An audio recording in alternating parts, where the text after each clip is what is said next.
You're in history. All you got to do is pull over to the side of the road. We have been dubbed the angels of the highway.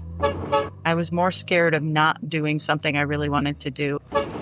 The mobile service is growing and it's not going away anytime soon. RV Life. RV Life. RV Life. RV Life. RV Life. RV Life Podcast. Welcome back to the RV Life Podcast, where we bring you the travel inspiration, lifestyle stories, the entrepreneurial spirit, the RV industry updates that make life on the road a little smarter, simpler, and a lot more fun. And oh boy, today's episode is packed. We've got a once-in-a-lifetime travel opportunity, a roadside kindness story that honestly restored my faith in humanity that day. We have a solo RV entrepreneur who proves it's never too late to reinvent yourself. And we've got an industry conversation that highlights how women are changing the technical side of RVing in a big way. You lost faith in humanity?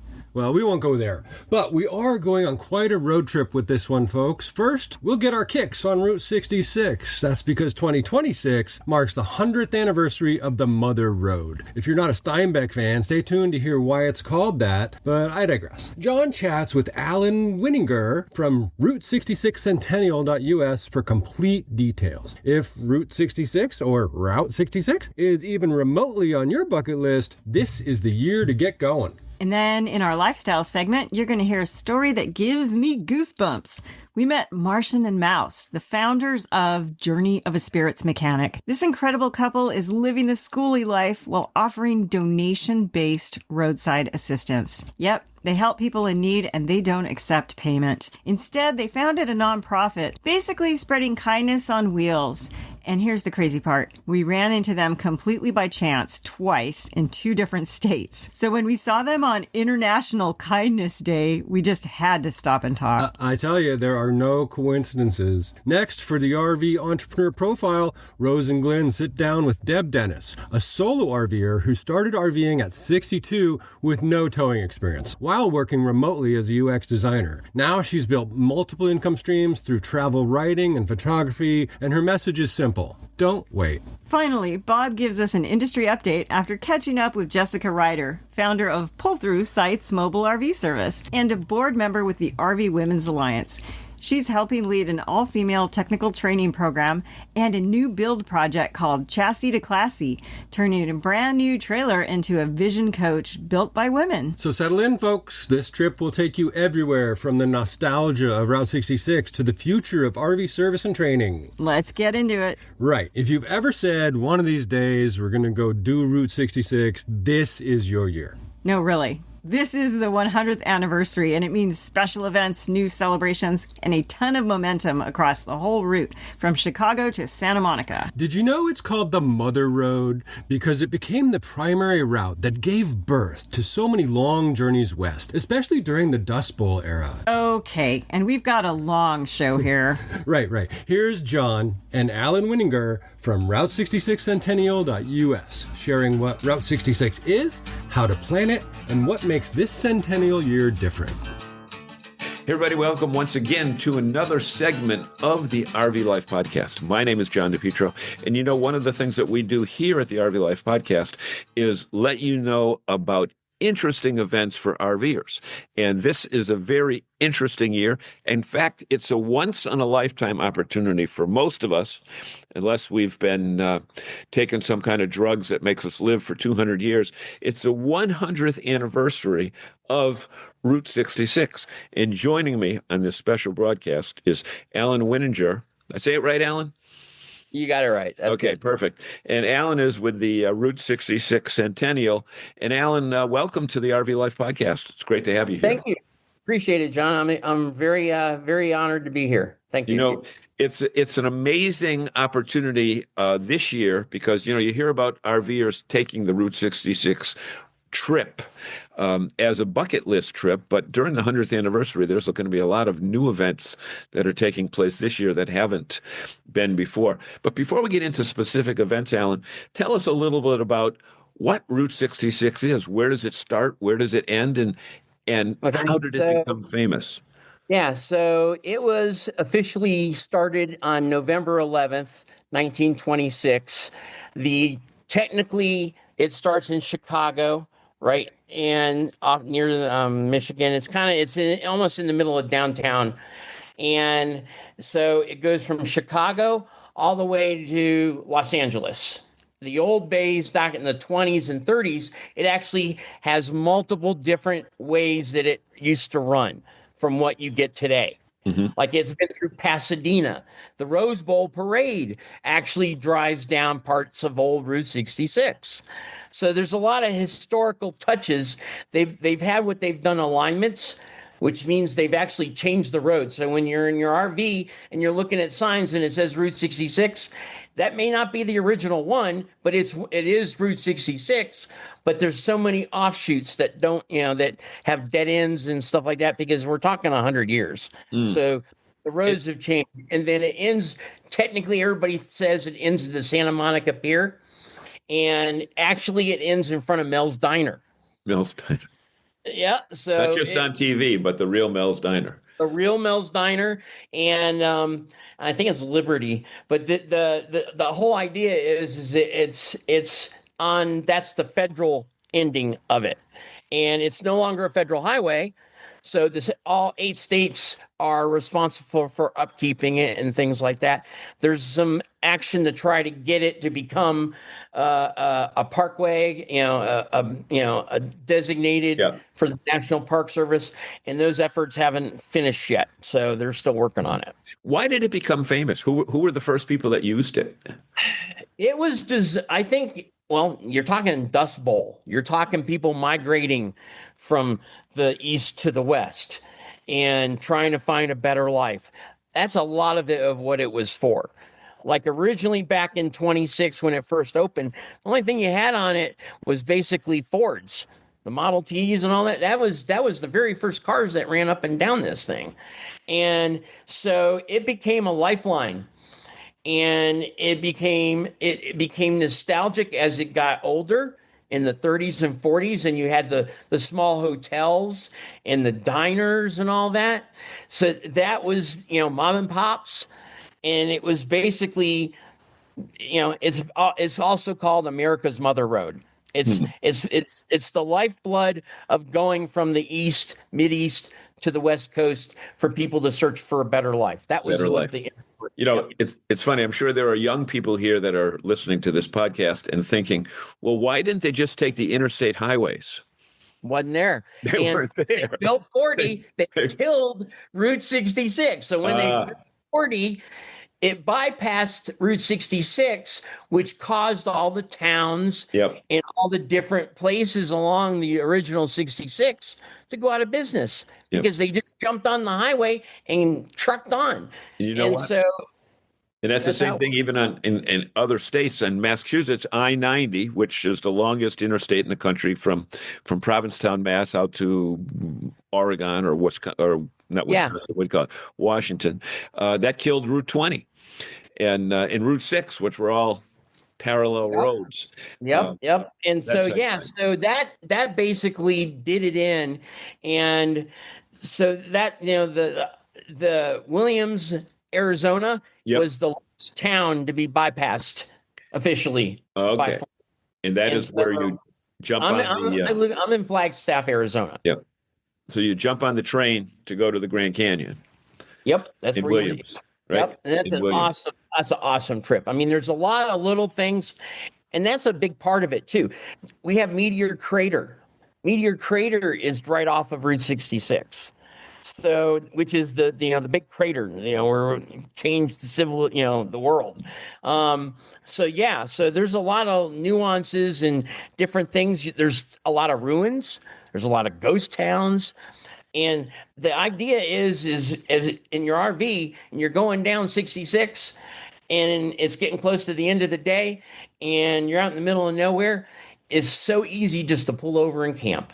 And you're in the middle of it. You're in history. All you got to do is pull over to the side of the road. Just like that.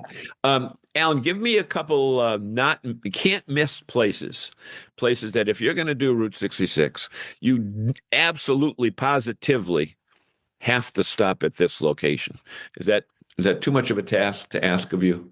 No, it's not, because we literally could spend 3 hours just talking about that, because every small old location that's in the books. And I suggest people get travel guides for Route 66, go online, and then you map out your trip. Decide which significant place you want to go to. And there's hundreds of them. There's the Blue Whale, okay? There's there's the teepee motels, and there's all the neon, and then you got to look at Springfield, Missouri is the original capital of, because they got the telegram that assigned the route number, so they claim that. But you also have Sligman, Arizona. And so you've got so much history, and there's so many places try to say word number one and all that. Every place is great. And it's just a matter of, take a dart, throw it at a map kind of thing. Because every place you stop is going to be fantastic. If you were to go from Michigan Ave in Chicago out to Mel's Diner, how many miles would that be? Your stomach all depends on how much of the road you want to take and how much the original. Okay, so it could be longer or shorter. On average, I did 2,448 miles on my trip. Okay. So, and you might ask, how long does it take? Well, you want to do it in a week, or you're not going to see anything. Yeah. You're not going to see anything, but you can do it really fast, or you can be like the foreign tourists and people from Asia when they come over and they do the trip. On average, they spend about $150,000 and they take about a month and a half. Wow. And they rent an RV and they go the whole shebang. Foreigners have more of an affection for it than people who grew up here. This leads into my awesome RV story. Go ahead. Real quick. So I was at the gas station and I saw this RV and it had a European tag on it from the Netherlands. And I was like, oh, that's weird. How did that, RV, I guess they brought it over years ago. No, I spoke to the couple, asked them what they were doing. Of course, they were doing Route 66.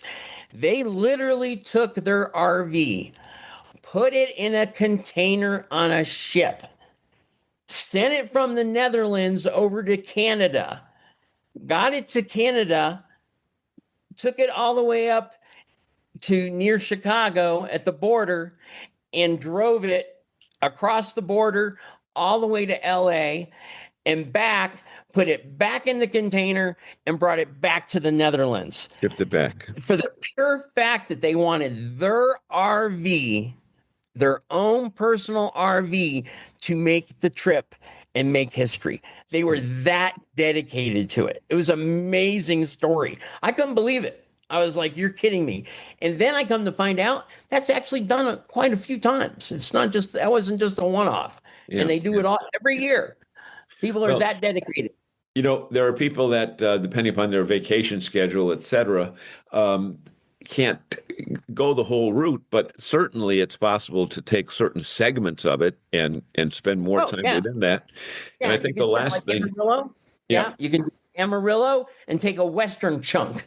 So you start, let's say, start in Amarillo, where you make that big turn coming down from the north to getting on 40 and heading west. It's a totally different experience. Yeah. If you were to take the Amarillo stop and go north to where you're going towards Chicago, a completely different experience. Yeah. So it just depends on what you want to do. I would venture to say that with my prior RV driving around Chicago, that being downtown on Michigan Avenue would be the last place in America that I would want to be with an RV. So I can say, you know what, I'll take the route up into Illinois and then round it off to say I went to Chicago. But there are certain cities that, you don't want to take an RV to Chicago by any means. No. Well, and you also got to remember, you're going to go through some big towns. You're going to go through St. Louis. Yep. Okay. You're going to go through Albuquerque.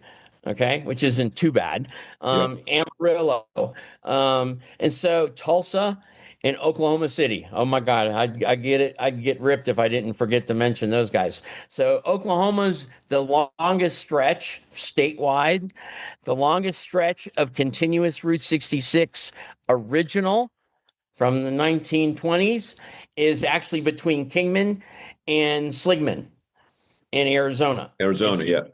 It's the original small historical, this is it.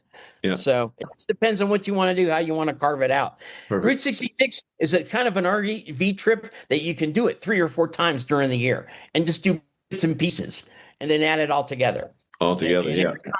Every time is going to be different. Every time is going to be, exploring and making memories that you won't get anywhere else. And I would venture to say, Alan, that on the web, you can Google Route 66 Centennial, and there are lots of different websites There's hundreds, right? Mine personally is route66centennial.us. And then when you get on my website, you can click on the Facebook. And then I post a lot on the Route 66 Centennial Facebook page, all the current stuff. There's now the commission and others are out there. They've developed sites. There's a lot of groups that are creating their own calendars. There's a lot of people doing a lot of different things for the Centennial. So how about the kickoff date? I'm focused on a few things, and that's all I'm doing. Yeah. Is there such a thing as a kickoff date for when the first activity is going to start taking place? Well, we just had it. That's actually happening as we're talking. Is that people can look it up. It's called the Drive Home. It's to the Detroit Auto Show. Okay. So they left California. They came through here the other day. They stopped at Lowell Observatory, which is our big famous part of Route 66. That is a must stop. It's in the Time top 100 in the world.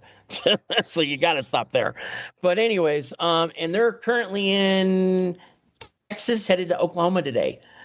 And then when they get to Chicago, they're going to head to Detroit, and they're actually going to put I think it's 8 or 9 historical cars are going in the Detroit Auto Show for the duration of the week. Perfect. So there's a lot going on. So we're doing it now. It's going to go all year, probably through to November.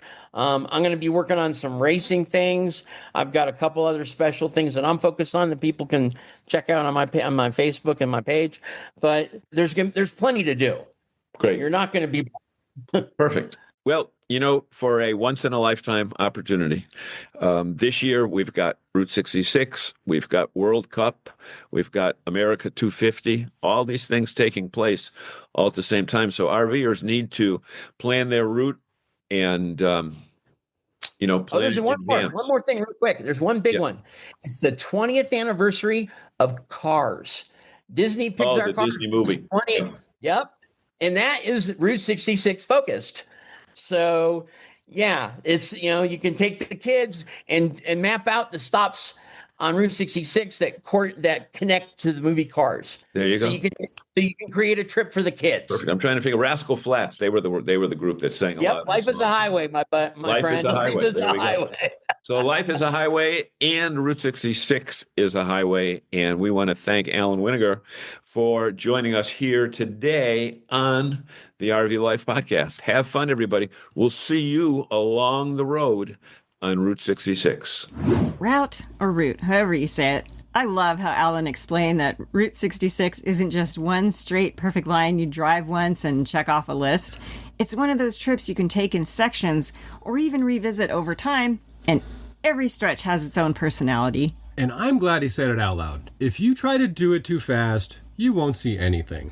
So slow down, people. The road is built for stopping, exploring, and letting the trip unfold. Like Steinbeck said, we do not take a trip takes us. Oh my gosh.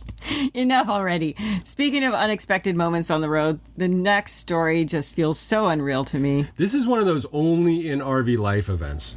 So a while back, Jim and I passed this cool old green and white schoolie traveling north on I-25 in Colorado, right north of Denver. I snapped some pictures to see what all the stickers said, and one of them read, "Kindness is alive." Then, months later, we saw the same bus parked near a truck stop in Arizona, and it was on International Kindness Day. So we just had to stop. We did. We couldn't resist. Jim stayed in the truck to take care of our dog Nellie, while I went over and met Martian and Mouse, the founders of Journey of a Spirits Mechanic. They're a donation-based roadside assistance nonprofit.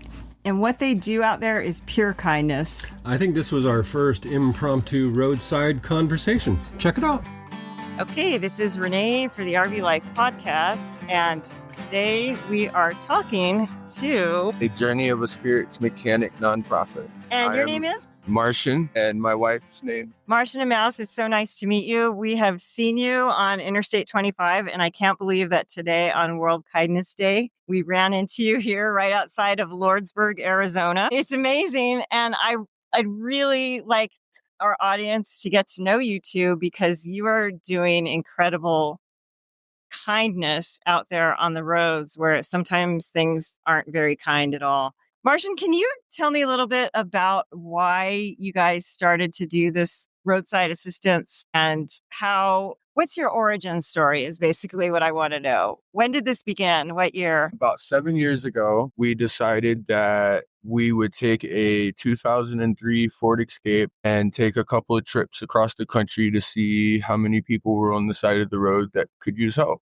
We thought it would be a lot of tire changes and a lot of out of gas, which it is those. I mean, those are still top ones, but we also found out that a lot of people were able to purchase parts if given a ride. So we expanded and basically started telling people that if you have money to buy the parts, we'll take you to get them and come back and put them on for you without expecting anything.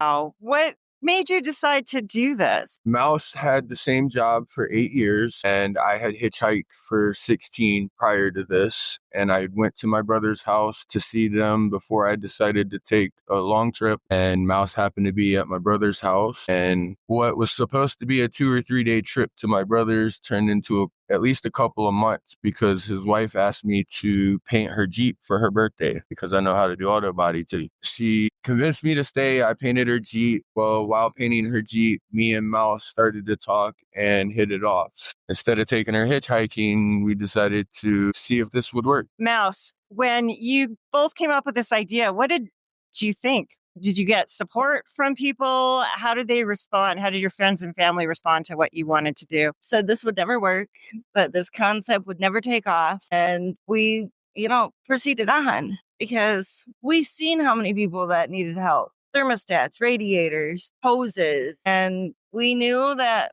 if we were consistent and persistent, this would work. And 7 years later, here you are. Right. Here we are in a full-size school bus. Wow. I think you proved everybody wrong. And what you're doing is incredible. How do people respond when you show up and offer your services for nothing? Okay, so we have been dubbed the angels of the highway. So a lot of people are praying for someone to show up, hope someone will show up, and we are that answer. What are some examples of situations that you've encountered where you thought maybe it was hopeless? Or do you ever feel like that when you see something really difficult, a difficult repair, a difficult situation? It always hits home when we're first on scene because we never know what we're walking into. And we've been first on scene a few times where the car has been flipped. And he used to be a volunteer first responder, right? So he runs towards danger, and I always get emotional about it because we just never know. So I think those are probably the hardest ones. Something keeps calling you back, though. What is it about being in those difficult situations? To know that the person's okay. There's been times where, just stopping and making sure the person's okay and waiting for other first responders or, whatever have you, the ambulance. It was Santa Fe. I think it was Santa Fe a couple weeks ago where an elderly lady, we were on the other side of the mountain when we saw the cloud of dust and we're like, well, what was that? Well, obviously we keep driving and see that the lady had flipped her car. And it was kind of surreal because it was near a reservation. So everybody stopped the interstate on that side. They just stopped their cars right in the lane. And he ran across the median to make sure that she was okay. And then started to direct traffic because people are trying to get through. But there's also people trying to, protect the lady. And I think it was the first responders that pulled her out of the car because she was still in it. Wow. It's almost like you're put in the right place at the right time. We tell that to everybody. We're always where we're supposed to be. It's the easiest way to put it. Why did you decide to form a nonprofit, and what is the nonprofit's goal? So we fought with that for several years on whether or not to actually form as an entity, because for the longest time, we always said that we didn't want people to donate for the wrong reasons, because our lifestyle is based on intention. And if people were only wanting to donate because it was a tax write-off to us, that was the wrong intention. But after we lost 2 opportunities with battery companies because they said that they couldn't work with us because we weren't an entity or a charity, we decided, okay, maybe it's time. And not only that, like times like this where it's harder than other days to do what we do, by becoming a nonprofit tax-exempt charity, it will open avenues of state and federal grants for us to help fund us to be able to continue to do this. And people ask me, well, do you plan on expanding and having more people under you? I don't think I will ever be able to have a day that happens. And people ask me why.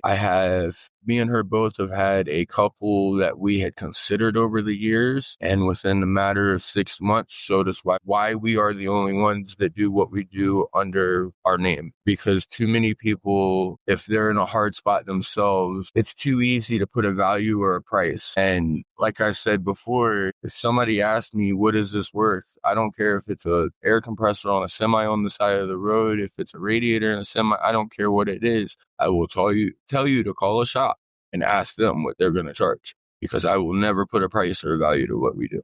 We offer kindness, not a service. And to me, that's a difference. Love that. I love that. Is there a limit to the type of repairs you'll assist with on the side of the road? Yes and no. That's more situationally based. There's some things I'm just not physically able to do, like change semi-tires on the side of the road. If they have a rim and tire, I can swap them out, but I can't actually change the rubber out on the side of the road. Any kind of internals on the engine, there's nothing I can do. We would like to get a scanner program to be able to read semi-computers, but that's another thing at the moment we're not able to. If it's computer-related issues, they have to call somebody else. There's nothing we can do. But you could do it if you had a scanner. Yeah, if we had the program. I was looking online recently because we had a follower donate a new laptop for us that would be capable of running the program and the adapter, but just for the program and the adapter is about $3,500. So, and there's other things at the moment that we need more than that, like kingpins. So,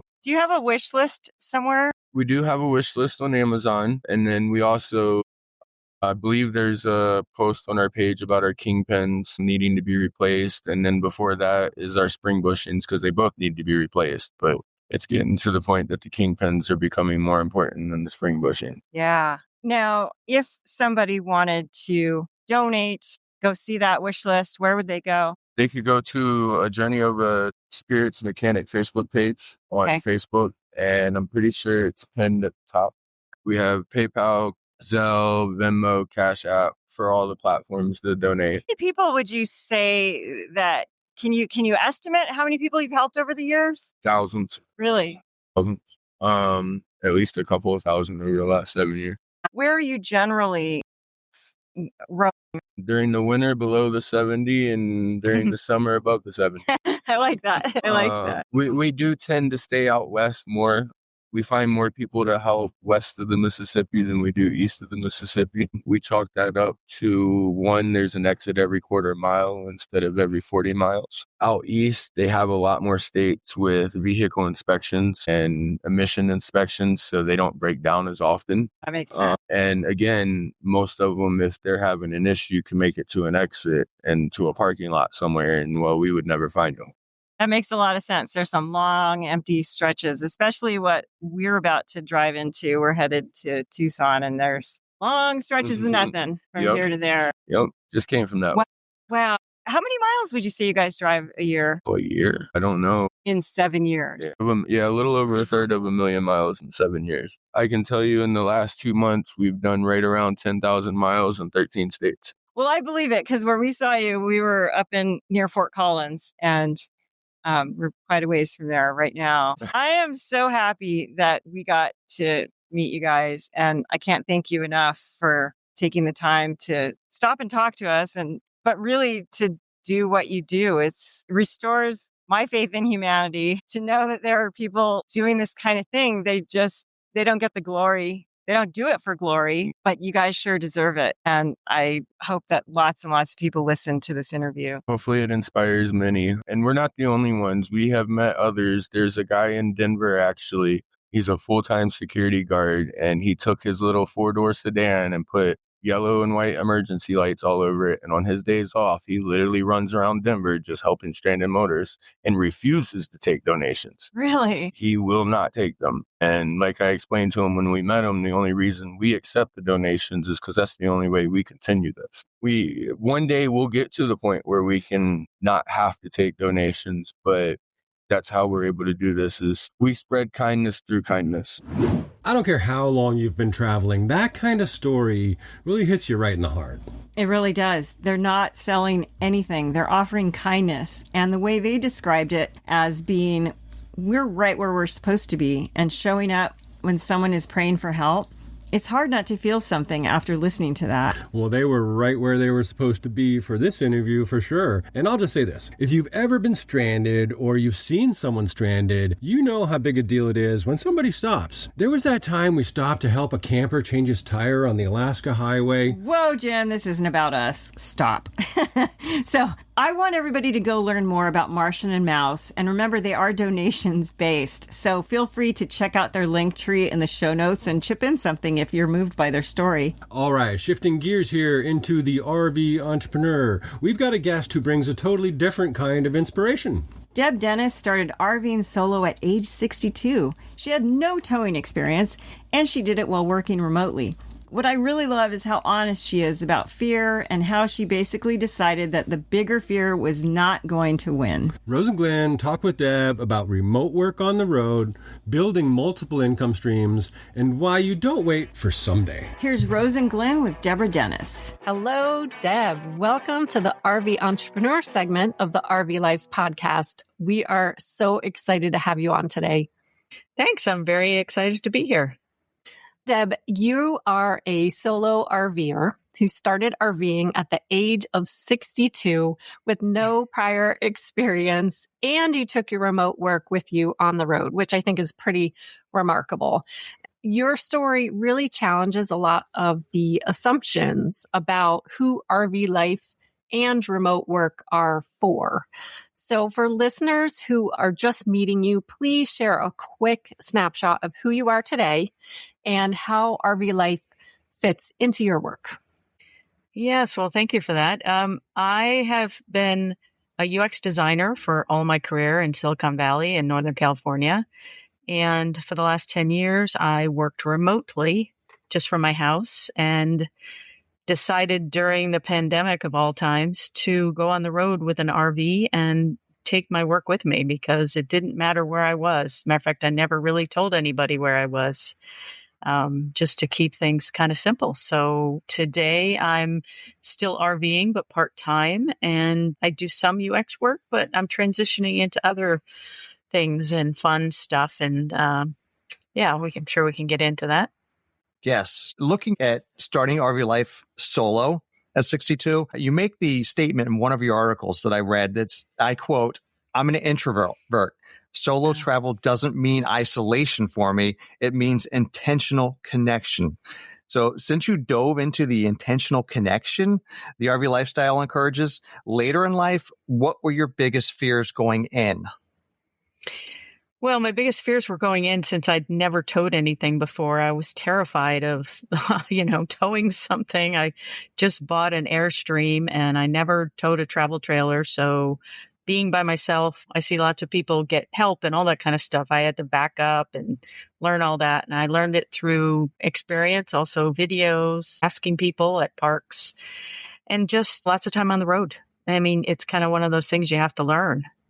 But I think my other fear was not going. I'd always wanted to travel in an RV. I've traveled all around the world in different places, backpacks, and teams and all kinds of stuff, but I just wanted to go cross country in an RV. And so I just decided to buy one. And people were like, aren't you scared? And I was like, I was just more scared of not going. I was more scared of not doing something I really wanted to do. And I tell people that all the time. Just go do it. That's deep. That's really deep. Okay. I too was scared out of my mind. I had never backed up a trailer, but I love what you're saying about, scared of not doing it, because we felt the same way. Oh, we did. Yeah. You just don't want to have that regret. You want to live life now.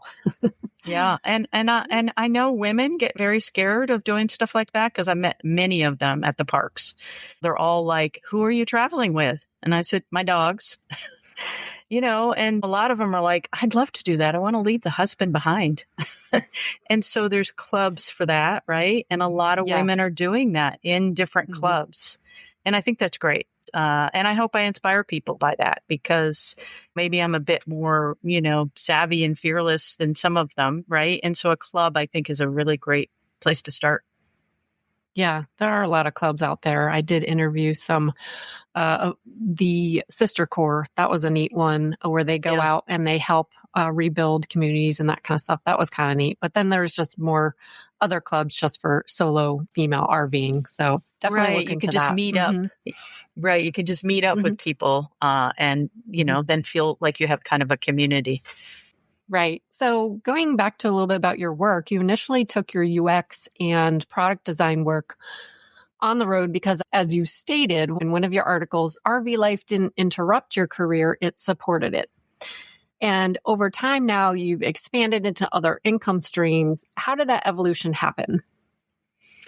Well, the tech world has gone crazy, as you can tell, right? A lot of people got laid off a couple of years ago. And so that just made an overflow into the freelance world, which is where I live, right? And so rates went down, people flooded the market, and there wasn't a lot of work. So I had to pivot. I had to figure out what else to do. And luckily, I'd always had my blog going. I've done a lot of photography. And then I just started doing travel writing, and I got published, and I really enjoy that because I love telling stories. That's kind of what my blog is about as well.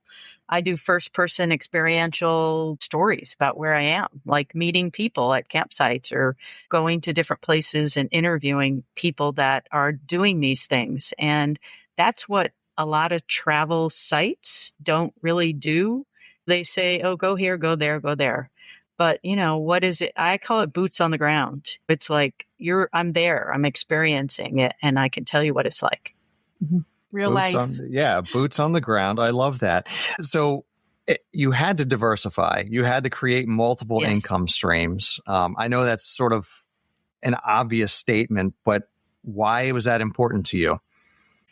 Well, I just like to keep busy, and I just wanted to keep an income stream going as well. And I like to be creative, and I feel like the travel writing and the photography is very creative. And I wanted to see if I can sell my work, right? Be published. And that was kind of important to me. And so I always have goals for myself, I think. It just keeps me going. It keeps, my brain working. And I enjoy it too. Were there any challenges you faced with going different ways, different income streams, or did it just all click, easy for you? Oh, gosh, no. I think it's really hard. I think it's really hard for people. I mean, it's hard for me when I didn't get a lot of UX work. I kept beating the bushes, trying to get work, and I just didn't. And finally, I was like, I think we're done. I think tech and I are done. And it was a hard thing to take. I was like, oh, they tell you to accept things. And I resisted for a while. And it's slow getting new income streams, right? It's not as lucrative, certainly. And so that was difficult. But I traded that being lucrative for it being so much more enjoyable, right? I love it. Everywhere I go, I'm looking for travel stories and talking to people. And it's like photography for me. When I was more of a full-time photographer, I would go out, and it made me talk to people because I'd asked permission to do photography of them and hear their stories. And I do the same thing with travel writing. And so I combine both of them now. And it just it gets my introverted side out. I mean, some people, when I'm out doing my stuff, they're like, "You're not an introvert." But I definitely need breaks from it all, right? That's what an introvert really is. Yes. You can function in society just fine, but it doesn't energize you. It just drains your batteries. So you got to go home and curl up in a ball and sort of recharge, right? Exactly. So what did your day-to-day, your work life look like on the road? Wi-Fi, client expectations, and even protecting your time. How did you manage all that? Yeah, that was really hard. When I went cross country for 6 months, it was really hard. It was just me and the dogs, and I didn't know what to expect. So I'm navigating, I'm driving, I'm trying to find the next campsite. I was nervous about where to go, so I'm always planning ahead. And then I'm like, oh my God, I got to stop somewhere. I got to make sure I have Wi-Fi. I got a meeting at, whatever. And I got to do work. And then I got to get somewhere else. And the logistics were straining me. And so I took breaks. I stopped at friends' places. People met me on the road, and we would just take time in Yellowstone or the Grand Tetons. And I have to say, it was definitely challenging. If you have two people, it's easier, right? Somebody can drive, somebody can navigate. I didn't have any of that. The dogs weren't into navigating. They were just into stopping. That's right. You have dogs, 2 dogs? Yeah. Well, my one little dog passed away, but I have one left. But at the time when I was traveling, thank you. Oh, that's hard. On the road, too. Oh, he didn't pass away on the road, but okay. After the trip. Yeah. No, he was with me for 15 years. So, yeah. But it was great with the dogs. They're a great conversation piece. Everybody's got dogs, and when you're RVing, so everybody's very sympathetic to the situation. And it was great. Yeah, they opened the door for communication between others. Yes. It's that one thing to focus on. It's just like pulling up with a motorcycle and seeing someone else on a motorcycle. You start the conversation begins, and then one thing leads to the next, and you've got friends on the road. Yeah. Very cool. Yeah. And I have to say, people would ask me, aren't you scared? Aren't you worried about your safety? And I was like, no, actually. And I say that because I think it gets overblown, right? I think the media overblows things. That gets people scared. And when I was on the road, I have to say, your RVers, everyone is so nice. Everyone wants to be so helpful. Everyone would come up to me, and they'd see I was alone with the dogs, whatever. They'd invite me over to their campsite. I mean, conversations would start. They'd tell me what trails to go on, whatever. And it was really wonderful, actually. I didn't have any problems at all. Deb, you nailed it. And I would like to go on record saying again that 2.5 years bouncing around this country, we found nothing but good people everywhere.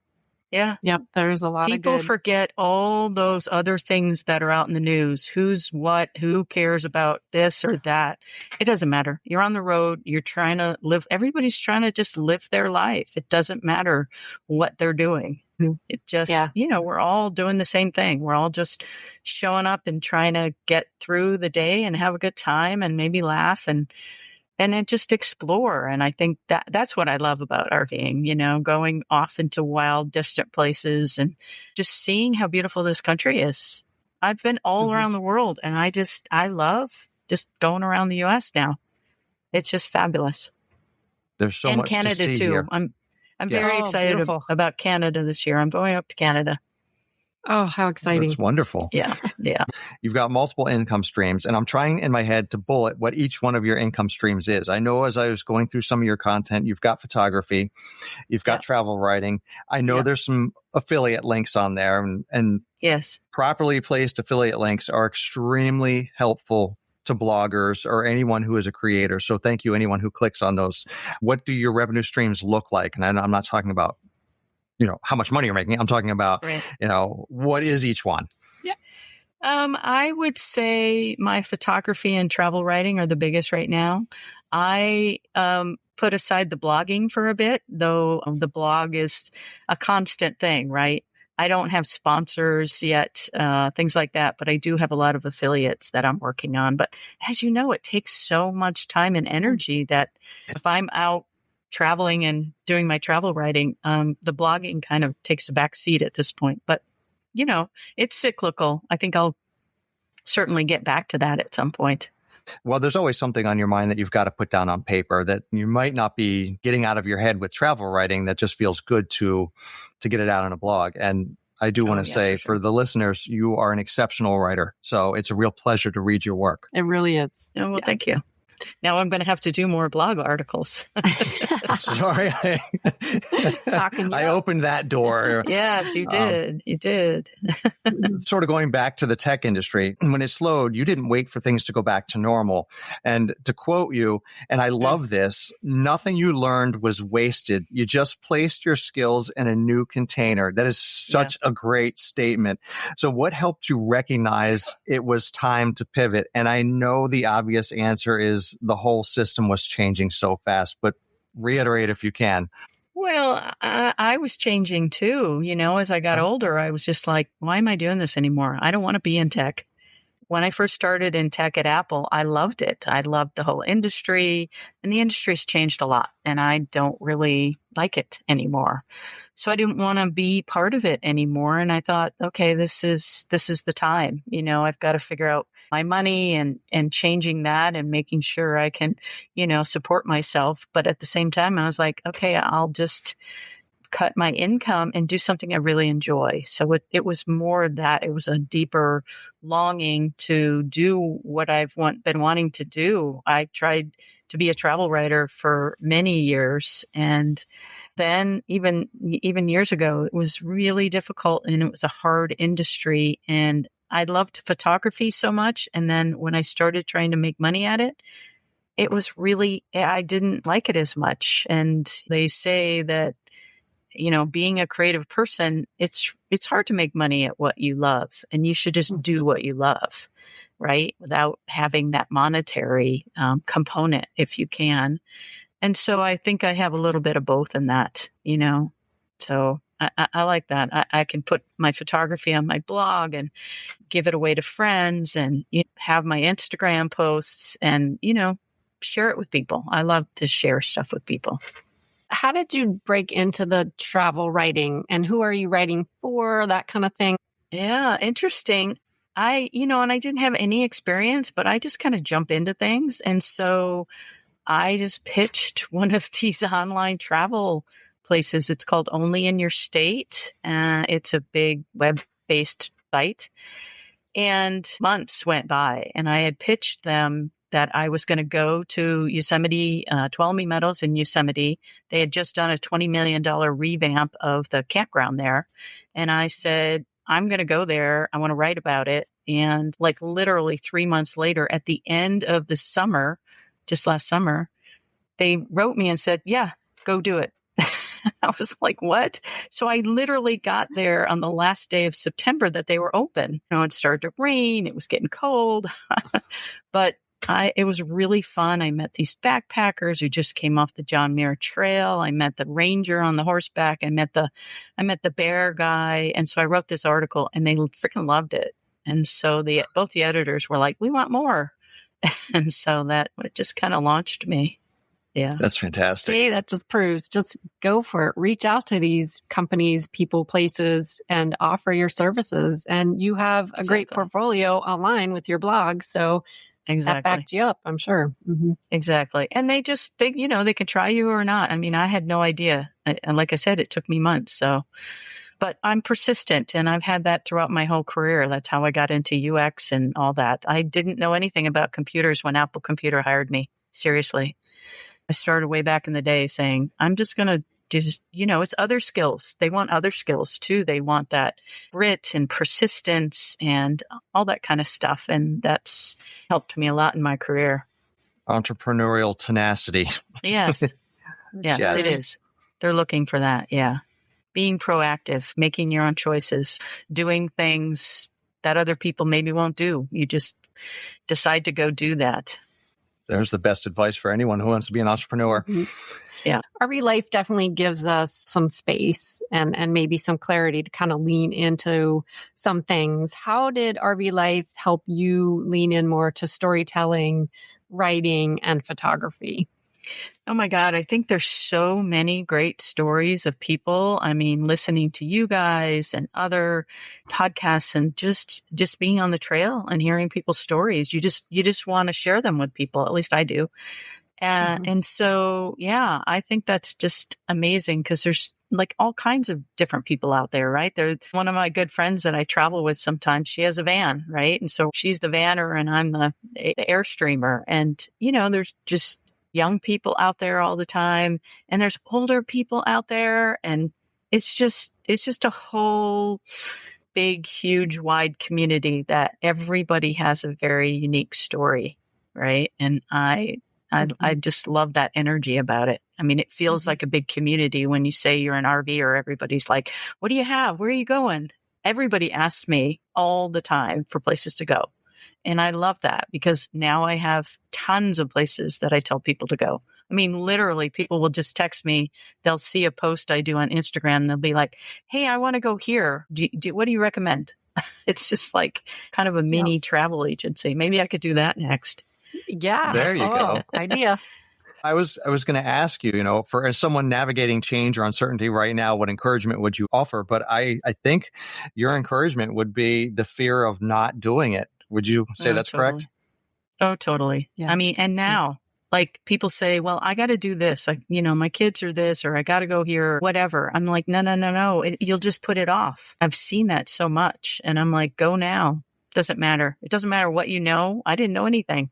Just go. Yeah, I really don't like the phrase someday. Yeah, or wait until you're ready, or wait until everything's in order. It will never be in order. No. It's like waiting to have kids for the right time, Yeah, they say that about entrepreneurialism, right, too. Yeah. Someday is not a time. It's not a time frame, and you need time frames. You need to make a list, doesn't matter, check it off, start doing little things to get you there. And that's what I did.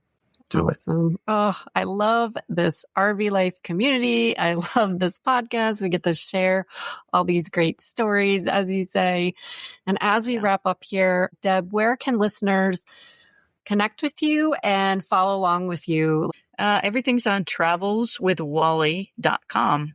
So you can find me there and, connect to my Instagram and stuff and my articles, my travel articles. So yeah, I try and keep that all up to date. And I have to say, you guys are fantastic. I love listening to your blog and I learned so much. And I hope this helps people as well. Great. Thank you, very Deb. much. That means a lot. Yeah, it does. So we definitely want to thank you for coming on today, taking the time. We appreciate it. And we hope to hear more from you. Thank you, Deb. Great. Thank you.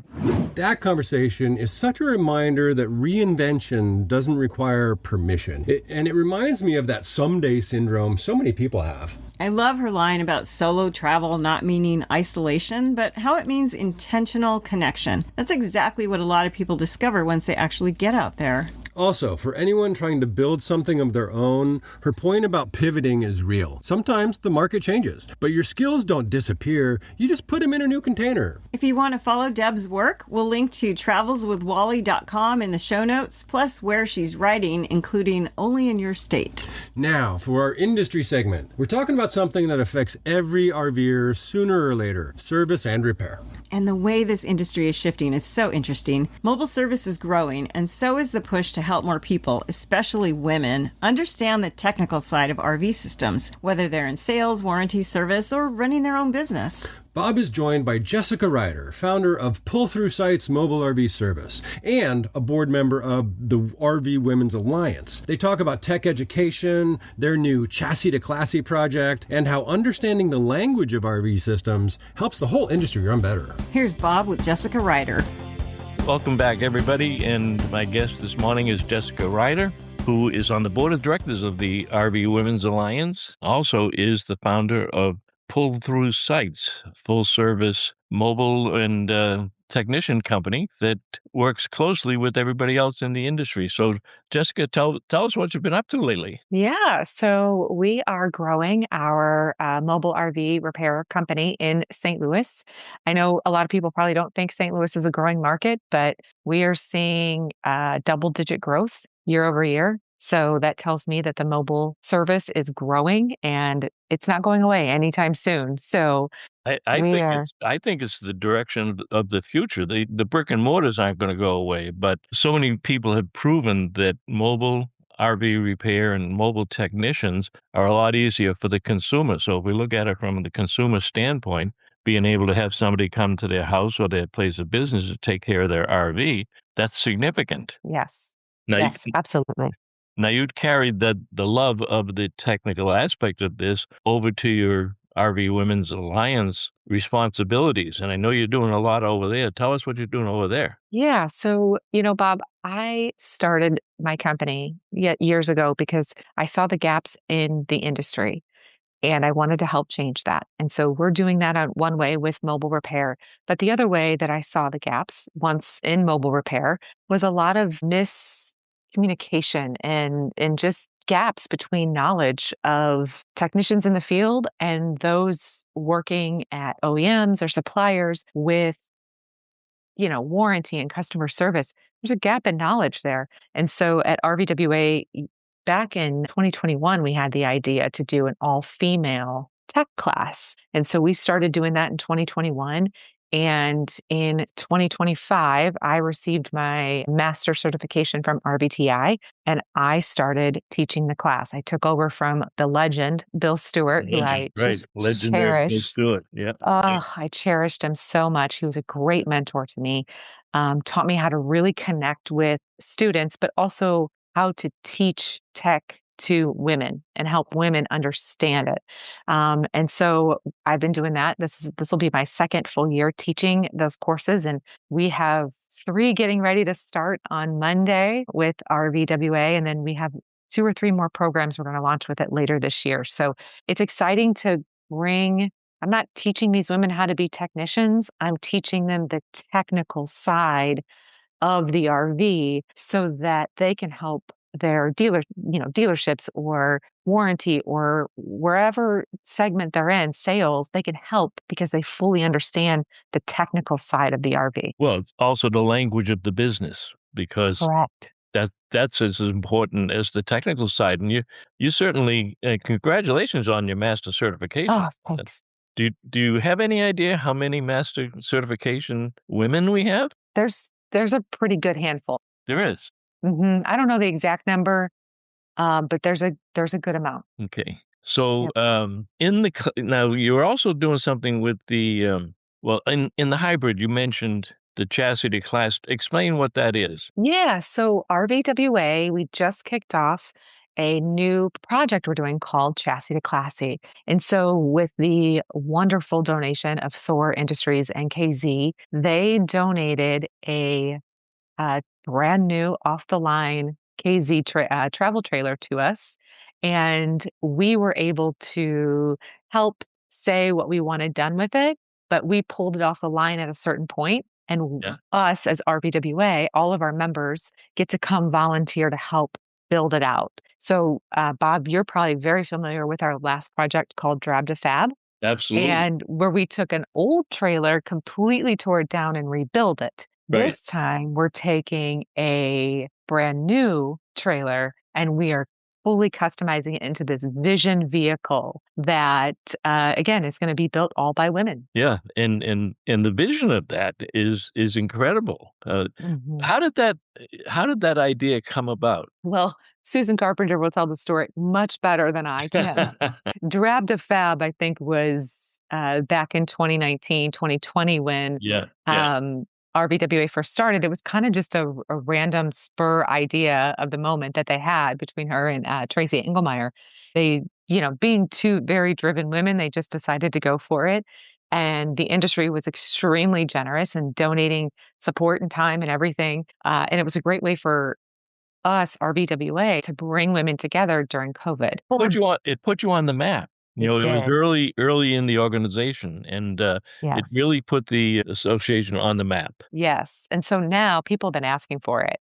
Yeah. And we've kind of been pushing back like, no, that's a lot of work. It was a lot, we don't want to do it. We don't want to do it. And then it was kind of like we opened our minds. And I say we, I mean like Susan and Tracy said, okay, maybe we should try this again. And so we opened and said, okay, and then started working with, we didn't want to do an old trailer again. We wanted a new one. So we started working with some of our partners. And again, very thankful to Thor and KZ for coming through with that. And we've got great sponsors on board. We've got Genesis, we've got Lippert, main sponsors giving a lot of the product, and then a lot of other sponsors giving us other stuff. So is it going to come as an open slate, a completely open inside trailer, and then you're going to build it out from the floor up, or will there be some components in there? There's some components already in there. So there's walls, there's wiring already done. Yep. But we are customizing a lot of the appliances that go in there. We're customizing, how the layout is, what we're doing with the back of it, really taking this a lot of times from a woman's perspective, right? I know there's not a whole lot of women designers in the RV industry. There's some, and kudos to them because they do an amazing job. But we took this from a woman's perspective and said, okay, it could be a woman with kids. It could be a woman that is solo. How do we make this room a true multi-purpose? Yeah. And I think some of the ideas we have and how we're going to build that out, and then the rest of the coach just is going to be amazing. That's fantastic. Our guest today is Jessica Ryder with the RVWA Board of Directors and owner and founder of Pull Through Sites. Any other words of wisdom for the women that might be listening in terms of getting them engaged in the service training programs, RVTI and RVWA? Yeah, absolutely. So I would say if you have any interest at all in learning the technical side of RV, right? If you want to learn the systems, this is a great way to get your feet wet, get that level 1 certification through RVTI because you can test and get that. And what I tell people is, the way I teach might be a little bit different because I come from a business owner perspective. Yep. So I look at it and say, this is how this knowledge can help your dealership make more money. This is how you can get warranty stuff through faster. This is, these are the ways that you guys can enhance your jobs now with this knowledge. So we really work like that together. Well, not only that, you're giving them the education, but you are such a great role model in terms of being the master certified, being the business owner. Many of them might decide to start their own business. Yeah, there's been 1 or 2 that have taken our classes over the years that have come just from me teaching in the last 2 years, have come and said, okay, how do I do this? And we've kind of worked that out. And even when Bill was teaching, the classes for us, there were several women that started their own companies from it. It was great. Fantastic. Jessica, thank you very much for joining us today. It's been a while since we had a chance to catch up on all your activities, and best of luck with the new RVWA project. I'm really looking forward to seeing what the women are going to be able to do there. Well, you're going to have to come in town and see it in person, Bob. If I can, I will. How's that? Okay, there you go. Okay. Thanks very much, you. Jessica. Bye now. Big thanks to Jessica and all our guests today, Alan Wininger, Deborah Dennis, and especially Martian and Mouse. Seriously, folks, check them out. And if you see that green and white schoolie out on the road, buy them a coffee or lunch or some tools or... And of course, thank you, John, Rose, and Glenn, and Bob for bringing these conversations to life. And thank you. It's our listeners who really fuel this show. So like, subscribe, and find out how easy it is to share your story at podcast.rvlife.com. And if you take one thing from this episode, I hope it's this. Whether it's planning a Route 66 road trip, stopping to help someone, starting over at 62, or learning a new skill in the industry, you don't have to wait for that perfect moment. You just start. Safe travels, everyone. Until next time, remember, we spread kindness through kindness. Bid farewell to the stress of travel planning with RV Life Trip Wizard. This feature allows you to customize your routes, avoid potential hazards, and even discover the best campgrounds based on real user reviews. It's not just about reaching your destination, it's about enjoying the journey. And with RV Life Trip Wizard, every journey is effortless. Learn more about this game-changing feature at rvlife.com.